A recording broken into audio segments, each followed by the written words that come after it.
तो अगर आप भी पुणे यूनिवर्सिटी से एफिलेटेड एमबीए कॉलेजेस से अपना एमबीए कर रहे हो तो ये वीडियो आपके लिए है, क्योंकि इस वीडियो में आपको पुणे यूनिवर्सिटी के एमबीए के जो पेपर्स है वो कैसे आते हैं, एमबीए का पूरा जो पेपर पैटर्न है वो बताने वाला हूँ। साथ ही में जो मार्किंग स्कीम है वो कैसे रहती है और जो प्रीवियस ईयर क्वेश्चन पेपर थे वो कैसे आते हैं, जो लेटेस्ट पैटर्न है 2019 का उसके अकॉर्डिंग पूरा जो पेपर है वो कैसे सेट होता है, इसके ऊपर डिटेल में सारी जो इन्फॉर्मेशन है वो देने वाला हूँ। तो वीडियो पूरा एंड तक देखते रहना और अपने फ्रेंड्स के साथ भी ज़रूर शेयर करना ताकि उनको भी जो एग्जामिनेशन का पैटर्न है वो पता चल जाए।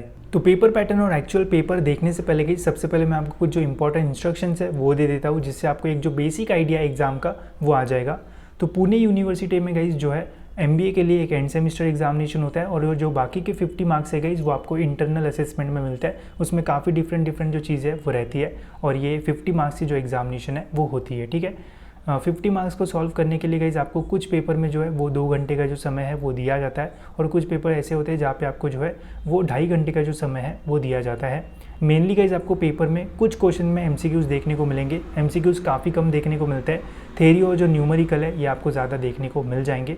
फिर नेक्स्ट है guys total 5 questions are present in paper. जितना भी आपका पूरा पेपर रहेगा उसमें मेजर 5 क्वेश्चन रहेंगे और फिर उसके अंदर सब क्वेश्चंस रहेंगे। वो सब क्वेश्चंस कितने रहते हैं ये भी मैं आपको इस वीडियो में बताऊंगा। और सबसे इंपॉर्टेंट ये जो सेमेस्टर एग्जामिनेशन आपकी होती है गाइज, इसमें आपको एक सेपरेट पासिंग होती है। ठीक है, मतलब एक जो स्कोर है वो आपको करना पड़ेगा, अगर उससे कम आपको मिलते हैं तो हो सकता है आपका जो है वो बैकलॉग लग जाए, तो उतने से ज़्यादा जो है वो आपको स्कोर करना पड़ेगा। वो क्या नंबर है वो भी आपको वीडियो में आगे देखने को मिल जाएगा। ठीक है, तो अभी हम देखते गए इस पेपर पैटर्न और समझते हैं कि आपका जो एमबीए का पेपर है वो कैसे आएगा और ओवरऑल पूरा जो पैटर्न है वो कैसे रहेगा। ठीक है, तो जैसे गाइस मैंने आपको बताया कि कुल मिला के 5 मेजर जो क्वेश्चन है वो रहते हैं और हर एक क्वेश्चन का जो वेटेज है वो 10 मार्क का रहता है। ऐसे 5 क्वेश्चन कुल मिला के 50 मार्क्स का पेपर होता है। ठीक है, तो जो पहला क्वेश्चन रहेगा गाइज आपका, उसमें आपको 2-2 मार्क्स के छोटे छोटे जो सब क्वेश्चन है वो रहेंगे और जो सब क्वेश्चन है वो इतने सारे रहते हैं। ठीक है, इसमें से कोई भी 5 सब क्वेश्चन जो है वो आपको सॉल्व करने होते हैं। ठीक है, जिसमें हर एक का जो वेटेज है वो 2 मार्क का होता है। जैसे आप देख सकते हो यहाँ पे ए से लेके तो एच तक ऑप्शंस आपके रहेंगे,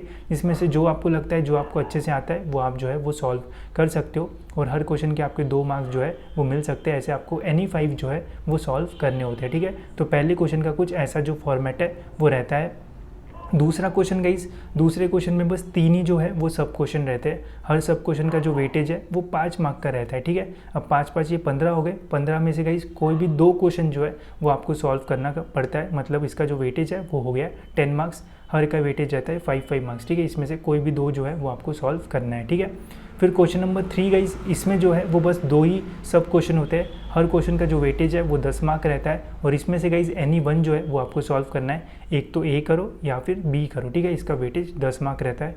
क्वेश्चन नंबर 4 भी गाइस इसी तरीके का रहता है, इसमें भी 10 मार्क का जैसे 2 ऑप्शन रहते हैं, इसमें से कोई भी एक जो है वो आपको सॉल्व करना होता है। और सेम क्वेश्चन नंबर 5 में जो है वहाँ पे भी हमें ऐसा ही देखने को मिलता है, 10-10 मार्क के 2 ऑप्शन क्वेश्चन रहते हैं, इसमें से कोई भी एक जो है वो आपको सॉल्व करना होता है। ठीक है, तो जो क्वेश्चन नंबर 3, क्वेश्चन नंबर 4 और क्वेश्चन नंबर 5 है, इनका 10-10 मार्क का रहता है, इसमें से दोनों में से कोई एक जो है वो सॉल्व करना पड़ता है। क्वेश्चन नंबर 2 जो रहता है गाइस, यहाँ पे 3 सब क्वेश्चन होते हैं जिसमें से 2 आपको सॉल्व करना होता है और जो क्वेश्चन नंबर 1 है इसमें काफ़ी सारे सब क्वेश्चन होते हैं जिसमें से आपको कोई भी 5 सब क्वेश्चन जो है वो सॉल्व करने होते हैं। ठीक है, अब गाइस मैं आपको जो एक्चुअल पेपर है वो दिखाता हूँ और फिर उसके बाद जो सेपरेट पासिंग कितने मार्क्स है वो भी बताता हूँ। ठीक है, तो ये गाइस कुछ एक्चुअल पेपर, ये गाइस एंटरप्रेन्योरशिप डेवलपमेंट का पेपर सेमेस्टर 1 का, आप देख सकते हो 50 मार्क्स यहाँ पे मेंशन है।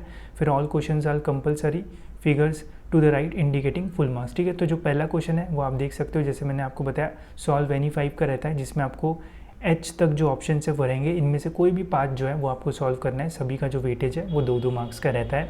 फिर नेक्स्ट क्वेश्चन रहेगा कि सॉल्व एनी 2, 5-5 मार्क का वेटेज रहता है। सपोज मुझे ए आता है और सी आता है तो ये 2 मैं जो है वो सॉल्व कर लूँगा।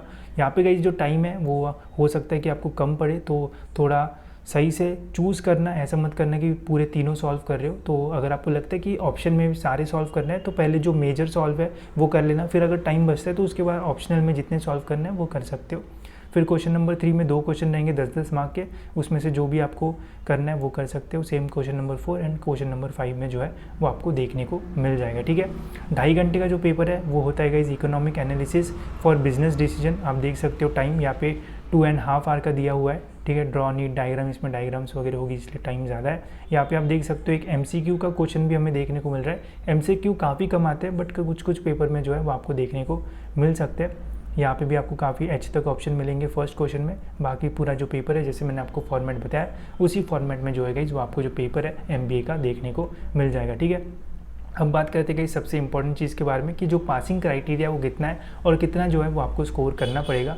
तो सेपरेट पासिंग ये तो है ही, और मिनिमम जो पासिंग मार्क्स है गाइस वो 40% होते हैं, ठीक है। और 50 का 40% होता है गाइस 20। तो अगर आपको इस एंड सेमेस्टर एग्जामिनेशन में 20 या फिर 20 से ज़्यादा मिलते हैं तो आप जो है वो सब्जेक्ट जो है वो क्लियर कर लोगे और आप जो है वो पास हो जाओगे, ठीक है। जो इंटरनल असेसमेंट है उसमें सेपरेट पासिंग होती है, उसमें 20 के ऊपर, और जो एंड सेमेस्टर एग्जामिनेशन है उसमें अगर आपको 20 के ऊपर मिलता है तो आप वो जो सब्जेक्ट है वो क्लियर कर दोगे, ठीक है। तो 20 या फिर 20 से ऊपर स्कोर कर लेना, आप जो है वो ईजिली पास हो जाओगे, ठीक है। और अगर इसके अलावा कोई डाउट्स है पेपर पैटर्न के ऊपर या फिर और पेपर कैसे आता है, पेपर जो जैसे मैंने आपको ये एक्चुअल पेपर दिखाया, ये डाउनलोड वगैरह कहाँ से करना है और बाकी सारी चीज़ें, तो कुछ भी पूछना होगा तो कमेंट्स में या फिर मुझे इंस्टाग्राम पे मैसेज कर देना। मैं ज़रूर ट्राई करूँगा कि आपके सभी क्वेश्चन से जो है वो आंसर कर दूँ। साथ ही में अगर आपको बुक्स वगैरह नहीं मिल रही होगी तो कहाँ से बुक्स बाय करना है MBA वगैरह की, तो अगर ये पूछना होगा तो बता देना, उसके ऊपर भी मैं जो है वीडियोस बना दूंगा। पुणे में काफ़ी सारी जगह है जहाँ से आप जो बुक्स है